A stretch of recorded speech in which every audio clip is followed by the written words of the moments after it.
Hello everyone. In this quick tutorial, I will show you how to display multiple flow paths in Primavera P6. That's a feature that helps you identify the various paths or chain of activities that control the projected end date of the project. So instead of just using the longest path filter, which shows you the single path of the critical activities, you need to reschedule by clicking F9 on your keyboard or going to Tools and Schedule.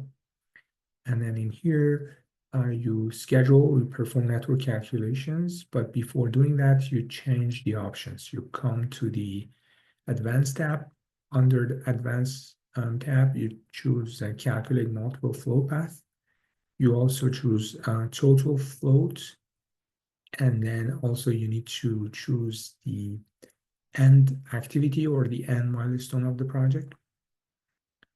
So in here, we click on this selection option, and I know that in my schedule it's called Building Addition Complete, so we choose that one. And then you specify the number of paths. So for example, in this particular case, I choose 2 paths. I don't select default, but instead I choose close and I reschedule. So you may not realize what happened, but you need to change the filter first. You change that to all activities. And also you need to change the grouping. So from WBS, you change the grouping to total flow or flow path, actually, flow path. And you click OK, and there you have it.